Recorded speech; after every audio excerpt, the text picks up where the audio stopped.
Hello students, आप सभी का स्वागत है आपके अपने YouTube channel chemistry education circle में।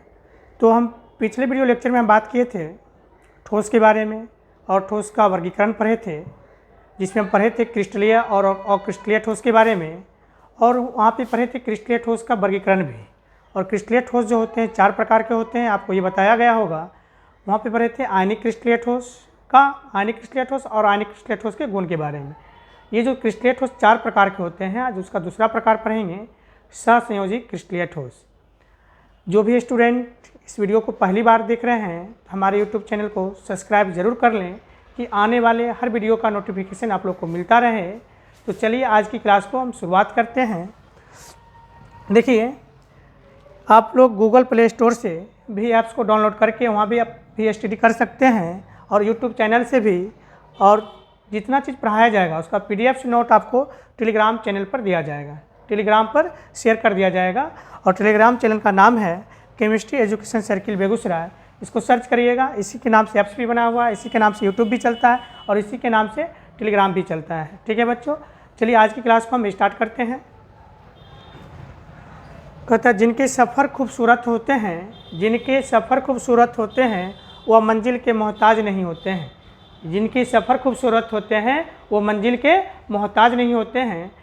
इसी मोटिवेशन के साथ आज की क्लास को स्टार्ट करते हैं। आपका जो चैप्टर चल रहा है, चैप्टर फर्स्ट है सॉलिड स्टेट यानी ठोस अवस्था चल रहा है, और इससे एग्जाम में 4 मार्क्स का क्वेश्चन पूछे जाते हैं। चलिए डायरेक्ट अब हम स्टार्ट करते हैं। तो आज पढ़ेंगे क्रिस्टलीय ठोस का वर्गीकरण का दूसरा पॉइंट है सहसंयोजी क्रिस्टलीय ठोस या नेटवर्क क्रिस्टलीय ठोस, जिसको इंग्लिश में कहते हैं कोवैलेंट क्रिस्टलाइन सॉलिड। क्या बोलते हैं? कोवैलेंट क्रिस्टलाइन सॉलिड बोलते हैं। और ये क्वेश्चन 2022 के एग्ज़ाम में ना इसी वर्ष ये क्वेश्चन पूछा गया है, कोवैलेंट क्रिस्टलाइन सॉलिड। ये क्वेश्चन इसी वर्ष पूछा गया है, ये 2022 ना इसी वर्ष ये क्वेश्चन पूछा गया है। नेटवर्क क्रिस्टलीय ठोस क्या होते हैं, चलिए इसको समझते हैं। नेटवर्क क्रिस्टलीय ठोस क्या है? नहीं, इसका जो परिभाषा होता है, ये जो है किसका प्रकार है? क्रिस्टलीय ठोस का प्रकार है, यानी वैसा क्रिस्टलीय ठोस जिसका अवयवी परमाणु परस्पर सहसंयोजी बंधन द्वारा जुड़ा होता है। जिसका अवयवी परमाणु परस्पर सहसंयोजी बंधन द्वारा जुड़ा होता है, उसे क्या कहते हैं? सहसंयोजी क्रिस्टलीय ठोस कहते हैं। देखिए, वैसा क्रिस्टलीय ठोस जिसका अवयवी परमाणु परस्पर किस बंधन द्वारा? सहसंयोजी बंधन द्वारा जुड़ा होता है, उसे क्या कहते हैं? सहसंयोजी क्रिस्टलीय ठोस। जैसे हम एग्जाम्पल की बात करें, हीरा का जो सूत्र होता है CN होता है। ग्रेफाइट का भी सूत्र CN होता है। उसके बाद क्वार्टर्स का जो सूत्र होता है SiO2। इसमें जो हीरा है, हीरा में क्या है? कार्बन परमाणु। जितने भी कार्बन एटम जुड़ेंगे सब किससे जुड़ेंगे? सहसंयोजी बंधन द्वारा जुड़ेंगे। अभी आपको हीरा का स्ट्रक्चर बना के आप लोग को समझा रहे हैं, संरचना बना के समझा रहे हैं। चलिए अब देखते हैं हीरा क्या होता है इसके बारे में। सबसे पहले हम देख लेते हैं इसका गुण, सहसंयोजी क्रिस्टलीय ठोस का गुण क्या होता है। इसके जानने के बाद हम हीरा के बारे में पढ़ेंगे। देखिए, सहसंयोजी क्रिस्टलीय ठोस का महत्वपूर्ण गुण, important properties of covalent crystal solid या क्रिस्टलाइन सॉलिड भी बोल सकते हो। चलिए, सबसे पहला गुण है इसका अवयवी परमाणु सहसंयोजी बंधन द्वारा जुड़ा होता है। इसका अवयवी परमाणु सहसंयोजी बंधन द्वारा जुड़ा होता है। दूसरा पॉइंट है आपका, यह जो होता है कठोर होता है। यह कैसा होता है? कठोर होता है। तीसरा जो है आपका, यह विद्युत का कुचालक होता है। यह विद्युत का कुचालक होता है। लेकिन आप लोग जानते हैं ग्रेफाइट जो होता है ये विद्युत का क्या होता है? सुचालक होता है। ग्रेफाइट क्या होता है? विद्युत का सुचालक। ये एक्सेप्शन में अपवाद में लिखा गया। अपवाद क्या है? ग्रेफाइट। हमने क्या बता दिया यहाँ पे?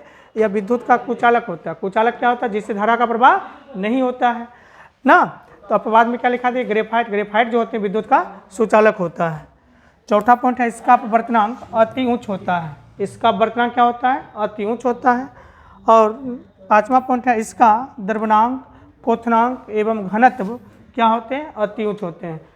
इसका द्रव्यनांक, क्वथनांक, घनत्व क्या होगा? अति उच्च होगा। चलिए, ये सहसंयोजी क्रिस्टलीय ठोस का महत्वपूर्ण गुण था। अब चलते हैं नेक्स्ट पॉइंट की ओर। नेक्स्ट है आपका डायमंड यानी हीरा।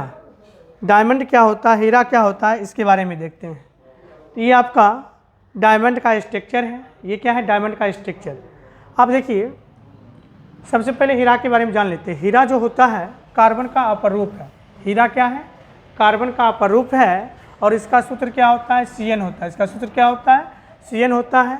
और इसका उपयोग प्रायः आभूषण के रूप में किया जाता है। इसका उपयोग कहाँ करते हैं, आभूषण के रूप में किया जाता है, आभूषण बनाने के लिए किया जाता है। और इसमें प्रत्येक कार्बन परमाणु एक दूसरे से परस्पर किस बंधन से, एकल बंधन यानी सिंगल बॉन्ड से क्या होता है, जुड़ा होता है। सिंगल बॉन्ड से क्या होता है, जुड़ा होता है। अब जरा देखते हैं डायमंड का स्ट्रक्चर ऑफ डायमंड यानी हीरा का संरचना। अब ये जो कौन देख रहे हैं, ये क्या है, आपका कार्बन परमाणु है। ये जितने भी देख रहे हैं, ये दो इस टाइप का, ये सभी क्या है, कार्बन परमाणु है। और इसमें प्रत्येक कार्बन परमाणु के बीच किस प्रकार का बंधन होता है, प्रत्येक कार्बन परमाणु के बीच सिंगल बॉन्ड रहता है। कैसा बॉन्ड रहता है, सिंगल बॉन्ड। इसके बीच कैसा बॉन्ड है, सिंगल बॉन्ड है। फिर इसके बीच भी सिंगल बॉन्ड ना, प्रत्येक कार्बन परमाणु के बीच क्या है, सिंगल बॉन्ड है ना। जरा इसमें देखिए, समझिए। देखिए, दो कार्बन परमाणु की जो बीच की दूरी होता है, हीरा में दो कार्बन परमाणु की जो बीच की दूरी होता है 1.54 एंगस्ट्रम में इतना होता है। अगर पिकोमीटर की बात करें, ये होता है 154 पिकोमीटर। दो कार्बन परमाणु के बीच की दूरी कितना होता है, हीरा में 154 पिकोमीटर होता है। ठीक है, इस प्रकार से चलिए इसका गुण देखते हैं। ये जो संरचना है, हीरा का जो स्ट्रक्चर है कैसा होता है, अष्टफलकीय होता है ना। चलिए इसके गुण में सारे बात को हम क्लियर करते हैं। हीरा का गुण क्या होता है, अब दिया गया हीरा का महत्वपूर्ण गुण, important properties of diamond. Important properties of diamond, हीरा का महत्वपूर्ण गुण। सबसे पहले जान लीजिए, हीरा जो होता है दुनिया का सबसे कठोर पदार्थ। हीरा जो है दुनिया का सबसे कठोर पदार्थ है। तो सबसे पहला गुण लिखा गया है, हीरा क्या होता है, कठोर होता है। हीरा क्या होता है, कठोर होता है। और यह जो होता है विद्युत का कुचालक होता है। दूसरा बात है आपका, दूसरा पॉइंट है, यह विद्युत का क्या होता है, कुचालक होता है। और हीरा में इसके प्रत्येक कार्बन परमाणु, हीरा में इसके प्रत्येक कार्बन परमाणु किस बंधन से, एकल बंध यानी सिंगल बॉन्ड द्वारा जुड़ा रहता है। जब सिंगल बॉन्ड के द्वारा जुड़ेगा तो उसका जो पंचसंकरण होगा, यानी संकरण होगा या हाइब्रिडेशन बोलो, वो कैसा होगा, sp3 होगा। नियता इसका पंचसंकरण क्या होता है, sp3 होता है। इसका घनत्व जो होता है 3.56 ग्राम पर सेंटीमीटर क्यूब होता है। हीरा का जो घनत्व होता है कितना होता है, 3.56 ग्राम पर सेंटीमीटर क्यूब होता है। और इसका संरचना जो होता है अष्टफलकीय, जिसको क्या कहते हैं, ऑक्टाहेड्रल। यानी हीरा का जो संरचना होता है, स्ट्रक्चर जो होता है अष्टफलकीय होता है, ऑक्टाहेड्रल होता है। और बता रहे थे इसमें दो लगातार कार्बन परमाणु के बीच की जो दूरी होता है 154 पिकोमीटर, और एंगस्ट्रम में बात करें तो 1.54 एंगस्ट्रम होता है। ठीक है बच्चों। और हीरा का द्रव्यनांक एवं क्वथनांक जो होता है अति उच्च होता है। ठीक है। और हीरा का जो वर्तनांक होता है 2.42, यानी हीरा का वर्तनांक कितना होता है, 2.42 होता है। देखिए एक बात नोट में दिया गया है, नोट लिखा गया है, हीरा यानी विषैला यानी जहरीला होता है। हीरा क्या होता है, विषैला बोलिए या तो जहरीला बोलिए। जहरीला होता है, जिसको चखने से क्या होती है, मृत्यु हो जाती है ना, इतना जहरीला होता है। और इसका उपयोग मुख्य रूप से आभूषण निर्माण में, इसका उपयोग मुख्य रूप से कहाँ करते हैं, आभूषण निर्माण में एवं शीशा काटने में इसका उपयोग किया जाता है। ठीक है बच्चों, ये था हीरा का महत्वपूर्ण गुण। अब देखते हैं नेक्स्ट पॉइंट होगा आपका ग्रेफाइट। अब जानते हैं ग्रेफाइट क्या होता है, ग्रेफाइट के बारे में जानते हैं। चलते हैं नेक्स्ट पॉइंट की ओर। देखिए ये है आपका ग्रेफाइट, और ग्रेफाइट का स्ट्रक्चर आपको दिखता होगा। सबसे पहले ग्रेफाइट के बारे में समझ लीजिए ना। ये भी क्या है, कार्बन परमाणु है, और इसमें प्रत्येक कार्बन परमाणु जो होते हैं अल्टरनेट डबल बॉन्ड के द्वारा क्या होते हैं, जुड़े होते हैं। इसमें प्रत्येक कार्बन परमाणु किससे जुड़े होते हैं, अल्टरनेट डबल बॉन्ड के माध्यम से जुड़े होते हैं। जब अल्टरनेट डबल बॉन्ड आएगा इसमें, जरा इसका देखिए संरचना इस प्रकार से होगा। इसमें जितने भी कार्बन परमाणु जुड़ेंगे सब अल्टरनेट डबल बॉन्ड के माध्यम से जुड़ेंगे।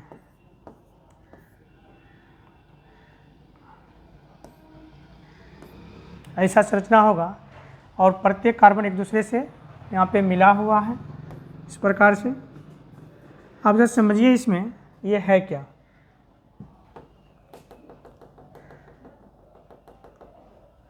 बताइए, इसमें जब अल्टरनेट डबल बॉन्ड से जुड़ेगा तो इस कार्बन परमाणु का जो पंचसंकरण होगा तो क्या होगा, sp2 हो जाएगा। और यहाँ पे दो कार्बन परमाणु की जो बीच की जो दूरी होता है वो ये होता है 141.5 पिकोमीटर होता है। ठीक, तो सबसे पहले हीरा के बारे में, ग्रेफाइट के बारे में जानिए। ग्रेफाइट क्या है, ये भी कार्बन का अपरूप है। ग्रेफाइट भी क्या है, कार्बन का अपरूप है। इसका सूत्र जो होता है Cn होता है। सूत्र क्या होता है, Cn होता है। और इसका उपयोग प्रायः कहाँ करते हैं, पेंसिल निर्माण में। प्रायः कहाँ करते हैं, पेंसिल। आप लोग पेंसिल देखे होंगे, पेंसिल में क्या होता है, ग्रेफाइट होता है। पेंसिल निर्माण में इसका उपयोग किया जाता है। और इसमें प्रत्येक कार्बन परमाणु जो होते हैं, कार्बन परमाणु अल्टरनेट डबल बॉन्ड द्वारा क्या होता है, जुड़ा होता है। अल्टरनेट डबल बॉन्ड का मतलब होता है नहीं एक छोड़कर फिर दूसरे के साथ ना, एक छोड़ के दूसरे के साथ जुड़ा होता है, अल्टरनेट डबल बॉन्ड के माध्यम से जुड़े होते हैं। इसमें देखिए ग्रेफाइट के दो सतहों के बीच की जो दूरी होता है, इस दोनों सतह के बीच की दूरी, ये दूरी होता है 340 पिकोमीटर। दो सतहों के बीच की दूरी 340 पिकोमीटर, दो कार्बन परमाणु के बीच की दूरी 141.5 पिकोमीटर ये होता है। चलिए इसके गुण में सारे बात दर्शाया गया है। और इसका जो स्ट्रक्चर होगा, संरचना होगा, ये होता है षष्ठ कोणीय होता नहीं, हेक्सागोनल होता है। सारे बात इसके गुण में हम पढ़ेंगे। चलिए इसका गुण देखते हैं। देखिए ये है ग्रेफाइट का महत्वपूर्ण गुण, इंपॉर्टेंट प्रॉपर्टीज ऑफ ग्रेफाइट। सबसे पहला गुण है, ग्रेफाइट जो होता है क्या होता है, अधातु होता है। ग्रेफाइट क्या अधातु है, या अधातु होता है और यह भंगुर भी होता है। इसको तोड़ने पर आसानी पूर्वक ये टूट जाते हैं। क्या होता है, ये भंगुर होता है। और तीसरा बात कहता है यह विद्युत का सुचालक होता है। ग्रेफाइट से क्या होता है, धारा का प्रवाह आसानी पूर्वक किया जा सकता है। यह विद्युत का क्या होता है, सुचालक होता है। और इसके प्रत्येक कार्बन परमाणु जो होते हैं अल्टरनेट डबल बॉन्ड द्वारा जुड़ा होता है। जब प्रत्येक कार्बन परमाणु अल्टरनेट डबल बॉन्ड के माध्यम से जुड़ेगा तो अतः इसका पंचसंकरण कैसा होगा, sp2 होगा। ठीक है, दो लगातार कार्बन परमाणु के बीच की जो दूरी होता है ना, दो लगातार कार्बन परमाणु की जो बीच की दूरी होता है कितना होता है, 141.5 पिकोमीटर होता है। उसके बाद कहता है इसके दो सतह यानी दो लेयर के बीच की जो दूरी होता है कितना होता है, 340 पिकोमीटर होता है। और ग्रेफाइट का जो घनत्व होता है कितना होता है, 2.2 ग्राम पर सेंटीमीटर क्यूब होता है। और इसका रासायनिक सूत्र क्या होता है, Cn होता है। और इसकी संरचना की बात करें तो षष्ठकोणीय यानी इंग्लिश में बोले तो हेक्सागोनल होता है। ये था ग्रेफाइट का महत्वपूर्ण गुण। ठीक है बच्चों, उम्मीद करते हैं आप लोग समझ गए होंगे इसको। चलिए कोई भी दिक्कत हो, कोई भी समस्या हो तो आप कमेंट करके बता सकते हैं। अब चलते हैं नेक्स्ट पॉइंट आपका जो होगा वो होगा क्या, आणविक क्रिस्टलीय ठोस। यानी क्रिस्टलीय ठोस का ये तीसरा पॉइंट है क्या, आणविक क्रिस्टलीय ठोस। ये अभी चल रहा है क्रिस्टलीय ठोस का प्रकार। क्रिस्टलीय ठोस को बताया गया था कितने प्रकार के होते हैं, 4 प्रकार का। तो सबसे पहले पढ़ लिया आयनिक क्रिस्टलीय ठोस, दूसरा पढ़े सहसंयोजी क्रिस्टलीय ठोस। और सहसंयोजी के अंतर्गत हम हीरा और ग्रेफाइट के बारे में जानकारी प्राप्त किए। और तीसरा जो होगा आपका आणविक क्रिस्टलीय ठोस होगा। क्या होगा, आणविक। तो चलते हैं आणविक क्रिस्टलीय ठोस की ओर। लोग जल्दी से इसका स्क्रीनशॉट ले लीजिए। चलिए तीसरा यानी सी पॉइंट आपका क्या है, आणविक क्रिस्टलीय ठोस। और इंग्लिश में इसको कहते हैं मॉलिक्यूलर क्रिस्टल सॉलिड या मॉलिक्यूलर क्रिस्टलाइन सॉलिड बोल सकते हैं। ठीक है, ये क्या होता है, नहीं वैसा क्रिस्टलीय ठोस जिसका अवयवी परमाणु इसका अवयवी अणु, इसमें अणु होंगे क्योंकि आणविक पढ़ रहे हैं, जिसका अवयवी अणु परस्पर कमजोर अंतराणविक आकर्षण बल द्वारा जुड़ा होता है उसे क्या बोलते हैं, आणविक क्रिस्टलीय ठोस कहते हैं। देखिए वैसा क्रिस्टलीय ठोस जिसका अणु परस्पर किसके द्वारा, परस्पर कमजोर अंतराणविक आकर्षण बल के द्वारा, जिसका मॉलिक्यूल्स जो होते हैं परस्पर कमजोर अंतराणविक आकर्षण बल द्वारा जुड़ा होता है उसे क्या कहते हैं, आणविक क्रिस्टलीय ठोस कहते हैं। एग्जाम्पल की बात करें तो HCl हो गया, यूरिया हो गया, फिनॉल हो गया, बर्फ हो गया, अमोनिया, HF, हाइड्रोजन फ्लोराइड, ये सब के जो अणु हैं परस्पर कमजोर अंतराणविक आकर्षण बल द्वारा जुड़ा होता है। ये क्या कहलाते हैं, आणविक क्रिस्टलीय ठोस कहलाते हैं। ठीक है, अब इसका गुण देखते हैं। आणविक क्रिस्टलीय ठोस का महत्वपूर्ण गुण important properties of MCS। MCS का मतलब होता है मॉलिक्यूलर क्रिस्टलाइन सॉलिड। सबसे पहला गुण होता है इसके अवयवी परमाणुओं के बीच लगने वाला अंतराणविक आकर्षण बल जो होता है काफ़ी कमज़ोर होता है, वीक होता है। ठीक है, दूसरा पॉइंट है इसका द्रव्यनांक, क्वथनांक एवं घनत्व अति निम्न होता है, यानी कम होता है। और नेक्स्ट पॉइंट है यह विद्युत का कुचालक होता है। आणविक क्रिस्टलीय ठोस जो होते हैं क्या होते हैं, विद्युत का कुचालक होते हैं। और तीसरा पॉइंट, तीसरा तो हो गया। चौथा जो होगा इसमें विचलन की प्रवृत्ति होती है ना, इसमें विचलन की प्रवृत्ति क्या होता है। और ये पांचवा पॉइंट है यह कमजोर एवं भंगुर होता है। ये क्या होते हैं, कमजोर भी होते हैं और भंगुर भी होते हैं। ये था आणविक क्रिस्टलीय ठोस का गुण। अब पढ़ेंगे इसके प्रकार, यानी आणविक क्रिस्टलीय ठोस कितने प्रकार के होते हैं इसके बारे में। चलिए सबसे पहला आणविक क्रिस्टलीय ठोस का प्रकार, classification of molecular crystalline solid. क्या होगा, मॉलिक्यूलर क्रिस्टलाइन सॉलिड होगा। मॉलिक्यूलर क्रिस्टलाइन छूट गया है यहाँ पे, मॉलिक्यूलर क्रिस्टलाइन सॉलिड। यह जो होता है 3 प्रकार का होता है। कितने प्रकार का होता है, 3 प्रकार का होता है। सबसे पहला है ध्रुवीय आणविक क्रिस्टलीय ठोस, यानी पोलर मॉलिक्यूलर क्रिस्टलाइन सॉलिड। दूसरा है अध्रुवीय आणविक क्रिस्टलीय ठोस, non polar molecular crystalline solid. और तीसरा है आपका हाइड्रोजन बंधन युक्त आणविक क्रिस्टलीय ठोस, H बॉन्डिंग MCS, नहीं H बॉन्डिंग यानी hydrogen bonding molecular crystalline solid. ये 3 प्रकार के होते हैं आणविक क्रिस्टलीय ठोस। सबसे फिर से एक बार सुन लीजिए। सबसे पहला क्या है, ध्रुवीय आणविक क्रिस्टलीय ठोस। दूसरा है अध्रुवीय आणविक क्रिस्टलीय ठोस। और तीसरा क्या है, हाइड्रोजन बंधन युक्त आणविक क्रिस्टलीय ठोस। ठीक है, ये 3 प्रकार के होते हैं। ठीक है, ध्यान में रखिएगा आणविक क्रिस्टलीय ठोस को। चलिए सबसे पहला अध्ययन करते हैं इसमें। सबसे पहला ध्रुवीय आणविक क्रिस्टलीय ठोस, यानी पोलर मॉलिक्यूलर क्रिस्टलाइन सॉलिड। सबसे पहले जानते हैं ध्रुवीय क्या होते हैं। ध्रुवीय आणविक क्रिस्टलीय ठोस क्या होते हैं, आप लोग जानते हैं ये किसका प्रकार है।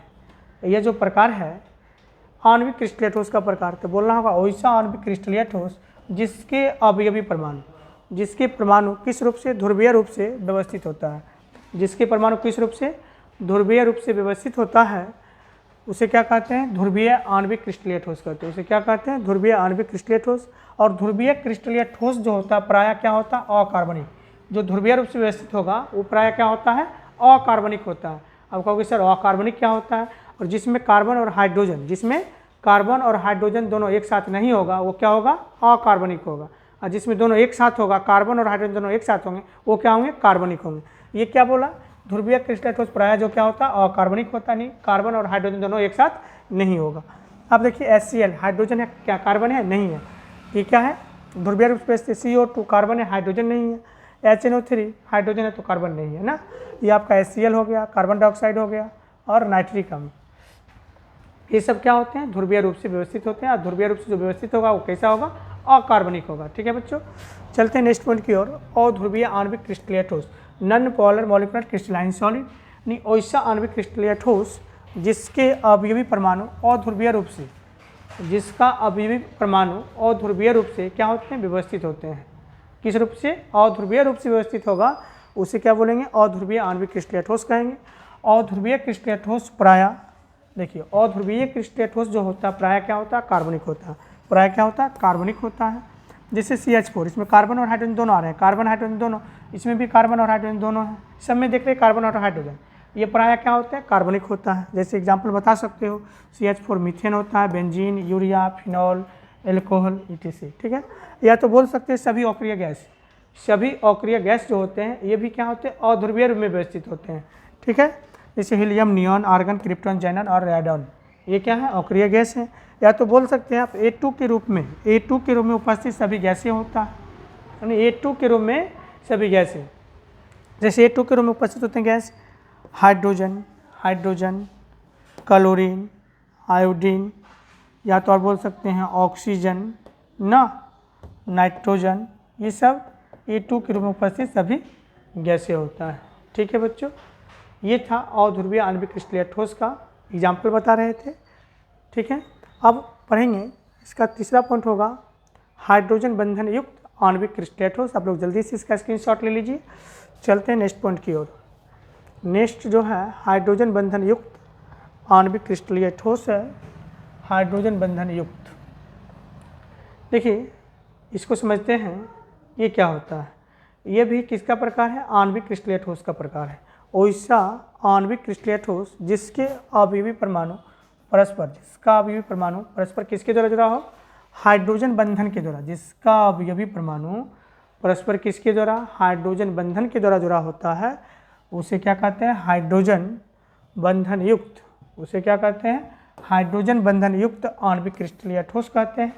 हाइड्रोजन जो होता है FON, फोन ना, हाइड्रोजन FON फोन एलिमेंट के साथ H बॉन्ड का निर्माण करता है, जिससे एग्जाम्पल दिया गया हाइड्रोजन फ्लोराइड, जल, NH3 ETC।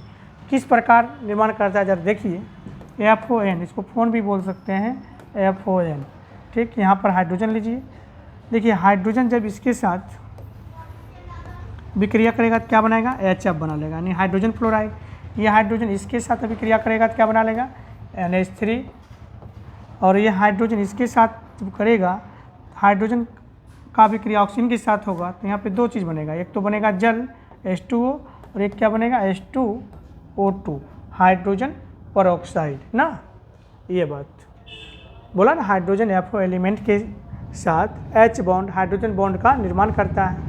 जब हाइड्रोजन बॉन्ड का निर्माण करेगा तो ये सभी बनेंगे, HF बनेंगे, हाइड्रोजन फ्लोराइड बनेंगे, और क्या बनेंगे, NH3 बनेंगे, और क्या बनेंगे, जल, और क्या बनेगा, हाइड्रोजन परऑक्साइड। ठीक है बच्चों, चलिए ये आपका आणविक क्रिस्टलीय ठोस का जो प्रकार था, ध्रुवीय, अध्रुवीय और हाइड्रोजन बंधन युक्त आणविक क्रिस्टलीय ठोस, ये तीनों प्रकार आपका क्लियर होता है। अब चलते हैं नेक्स्ट पॉइंट की ओर। ये क्रिस्टलीय ठोस का चौथा प्रकार अब है धात्विक क्रिस्टलीय ठोस, जिसको कहते हैं मेटालिक क्रिस्टलाइन सॉलिड या मेटालिक क्रिस्टल सॉलिड भी बोलो, ठीक है। ये क्रिस्टलीय ठोस का चौथा प्रकार है, धात्विक क्रिस्टलीय ठोस। आप जानते हैं धात्विक क्रिस्टलीय ठोस क्या होते हैं, देखिए लिखा गया ओइसक क्रिस्टलीय ठोस, ओइसक क्रिस्टलीय ठोस जिसका निर्माण धनात्मक परमाणु, जिसका निर्माण किससे होता है, धनात्मक परमाणु से और ऋणात्मक इलेक्ट्रॉन के परस्पर, धनात्मक परमाणु और ऋणात्मक इलेक्ट्रॉन के परस्पर धात्विक बंधन के द्वारा जुड़ने से होता है, उसे क्या कहते हैं, धात्विक क्रिस्टलीय ठोस कहते हैं। देखिए यहाँ पे परिभाषा दिया गया, ओइसक क्रिस्टलीय ठोस जिसका निर्माण धनात्मक परमाणु एवं ऋणात्मक इलेक्ट्रॉन के परस्पर किस बंधन से, धात्विक बंधन द्वारा जुड़ने पर होता है, उसे क्या कहते हैं, धात्विक क्रिस्टलीय ठोस कहते हैं। जैसे एग्जाम्पल की बात करें तो सभी धातु, लिथियम हो गया, sodium, magnesium, aluminium, potassium, calcium, copper, zinc, जितने भी धातु होंगे सारे धातु का एग्जाम्पल आप बोल सकते हो, ठीक। चलिए जरा फॉर्मेट समझिए, धनात्मक परमाणु और ऋणात्मक इलेक्ट्रॉन के परस्पर किस प्रकार से होता है। देखिए M फॉर क्या होता है, मेटल होता है, M for metal, metal means क्या होता है, धातु। आप लोग जानते हैं धातु क्या करता है, इलेक्ट्रॉन का त्याग करता है। एक फॉर्मेट बना रहे हैं कि धातु M की जगह क्या लेना, धातु लेना। धातु किस अवस्था में रहता है, ठोस अवस्था में, एज फॉर सॉलिड, ठीक है ना। आप देखिए ये जो धातु है कितना इलेक्ट्रॉन का त्याग करेगा, ये तो फॉर्मेट बना रहे हैं। M जो है मान चलिए N इलेक्ट्रॉन का त्याग करता है, यहाँ से N इलेक्ट्रॉन त्याग किया, जितना इलेक्ट्रॉन का त्याग होगा उतना पॉजिटिव चार्ज इधर होगा, इधर बना लिया Mn प्लस इक्वस। इक्वस का मतलब होता है, एक क्यों मतलब होता है इक्वा, इक्वा का मतलब होता है द्रव्यीय अवस्था में, इक्वस इसको बोलते हैं, ठीक है। तो बना लिया N इलेक्ट्रॉन का त्याग हुआ तो N प्लस हो गया। या इसी चीज़ को देखो एक एग्जांपल करके हम बता देते हैं। जैसे मान लीजिए सोडियम लेते हैं, मेटल की जगह क्या लिए, सोडियम, सोडियम Na होता है, सोडियम भी ठोस अवस्था में रहता है। सोडियम के बाह्यतम कोश में एक इलेक्ट्रॉन रहता है, ये एक इलेक्ट्रॉन त्याग करेगा, किसके जैसा बना लेगा, ये बना लेगा Na प्लस। जैसे बात करते हैं एल्युमिनियम, एल्युमिनियम भी ठोस है और एल्युमिनियम के बाह्यतम कोश में 3 इलेक्ट्रॉन होते हैं, यहाँ से 3 इलेक्ट्रॉन त्याग करेगा और ये बना लेगा Al3 प्लस। ये जितना इलेक्ट्रॉन का त्याग होगा उतना पॉजिटिव चार्ज हो जाएगा, ठीक है ना। चलिए आगे देखते हैं।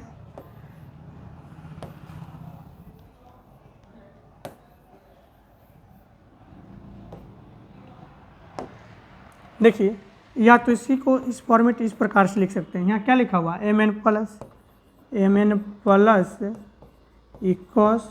अब जो N प्लस एक्सेप्ट कर रहा है तो यहाँ से त्याग हो रहा है तो ये ग्रहण करके किसके जैसा बन जाएगा, M सॉलिड बन जाएगा।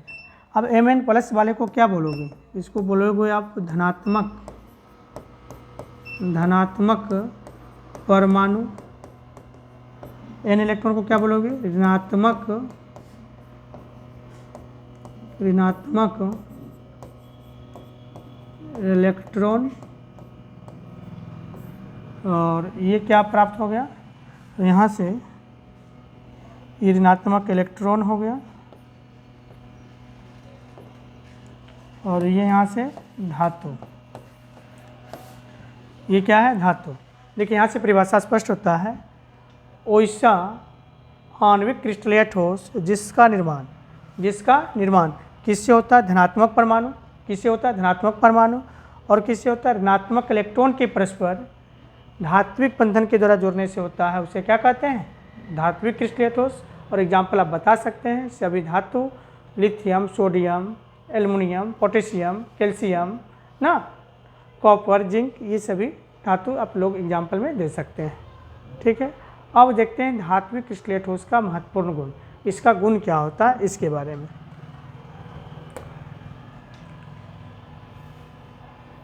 धात्विक क्रिस्टलीय ठोस का महत्वपूर्ण गुण, important properties of metallic crystalline solid ना, इसके गुण के बारे में पढ़ना है। देखिए सबसे पहला है, यह विद्युत एवं ऊष्मा का सुचालक होता है। ये धात्विक क्रिस्टलीय ठोस जो हैं या विद्युत और ऊष्मा का क्या होता है? सुचालक होते हैं, कंडक्टर होते हैं। चलिए दूसरा पॉइंट है, यह मुक्त एवं गतिमान इलेक्ट्रॉन। मुक्त का मतलब होता है फ्री, या मुक्त और गतिमान। धातु में इलेक्ट्रॉन जो होते हैं क्या होते हैं? गतिमान होते हैं। वही कहता है या मुक्त एवं गतिमान इलेक्ट्रॉन के नियत धात्विक चमक को दर्शाता है। किसके चमक को दर्शाता है? धात्विक चमक को दर्शाता है। और तीसरा पॉइंट है, इसका द्रव्यनांक, क्वथनांक तथा घनत्व जो होता है ये क्या होते हैं? उच्च होते हैं। क्या होते हैं? उच्च होते हैं। और चौथा पॉइंट है, यह आघात वर्ध एवं तन होता है। धातु को पीटने पर टन टन की आवाज़ होती है। और कहता है आघात वर्ध, जब धातु पर आघात करवाया जाता है, प्रहार करवाया जाता है, वो क्या होता है? फैलता है ना। धातु को पीट पीट कर उससे पतले पतले चादरें या तारें खींची जा सकती है। वही कहता है यह क्या होता है? आघात वर्ध एवं तन होता है। चलिए, और पांचवा पॉइंट है, यह जो होता है कठोर होता है। धातु क्या होता है? कठोर होता है। लेकिन साइंस पढ़ते हैं तो इसमें क्या आते हैं? एक्सेप्शन आते हैं, अपवाद आते हैं। अपवाद के रूप में सोडियम, आप लोग सोडियम पढ़े हैं। सोडियम कठोर नहीं है, सोडियम को चाकू से काटा जा सकता है, जिसे कहाँ डुबा के रखते हैं? केरोसिन में डुबा के रखा जाता है। And potassium. ठीक है बच्चों, ये था धात्विक क्रिस्टलीय ठोस का महत्वपूर्ण गुण, ये भी आपको क्लियर होता है। चलिए, इसमें क्रिस्टलीय ठोस का जो वर्गीकरण पढ़ रहे थे ये आप लोग का कंप्लीट होता है। आप लोग को बताया गया क्रिस्टलीय ठोस कितने प्रकार के होते हैं। क्रिस्टलीय ठोस 4 प्रकार के होते हैं। एक सबसे पहला है आयनिक क्रिस्टलीय ठोस, दूसरा है सहसंयोजी या नेटवर्क क्रिस्टलीय ठोस, तीसरा जो है आणविक क्रिस्टलीय ठोस, और चौथा जो था धात्विक क्रिस्टलीय ठोस। ये चारों प्रकार इस वीडियो लेक्चर में क्या हो गया? कंप्लीट हो गया। ठीक है, आज की क्लास यहीं पे आप समाप्त करेंगे। लेकिन आई होप अगर ये वीडियो आप लोग को पसंद आए तो इस वीडियो को अधिक से अधिक शेयर करें। वीडियो पसंद आए तो लाइक, शेयर, सब्सक्राइब करना, हमारे यूट्यूब चैनल को सब्सक्राइब करना ना भूलें। थैंक यू, धन्यवाद।